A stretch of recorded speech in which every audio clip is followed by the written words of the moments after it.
And so we come upon this quiet street, a place where men and beasts roam, and contemplate the dealings of the fates. Indeed there will be time to wonder, do I dare, and do I dare?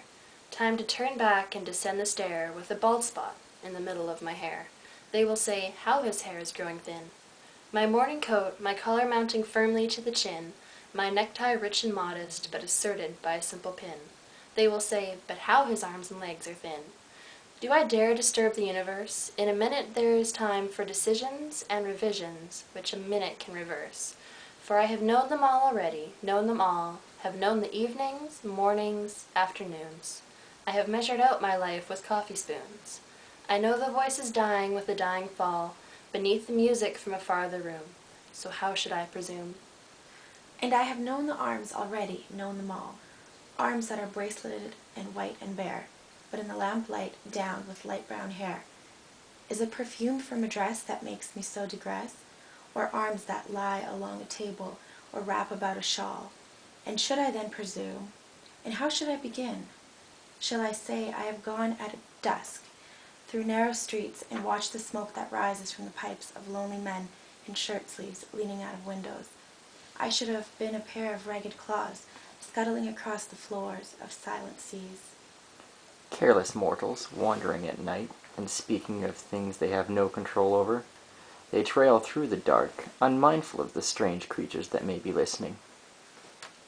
In the afternoon, the evening sleeps so peacefully, smoothed by long fingers, asleep, tired, or it malingers. Stretched on the floor here beside you and me, should I, after tea and cakes and ices, have the strength to force the moment to its crisis? But though I have wept and fasted, wept and prayed, though I have seen my head, grown slightly bald, brought in upon a platter, I am no prophet. And here's no great matter, I have seen the moment of my greatness flicker, and I have seen the eternal footman hold my coat and snicker, and in short, I am afraid. And would it have been worth it all, after the cups, the marmalade, the tea, among the porcelain, among some talk of you and me, would it have been worthwhile to have bitten off the matter with a smile, to have squeezed the universe into a ball and whirl it toward some overwhelming question, to say, I am Lazarus, come from the dead, come back to tell you all, I shall tell you all? If one, settling a pillow by her head, should say, that is not what I meant at all, that is not it at all. And would it have been worth it, after all?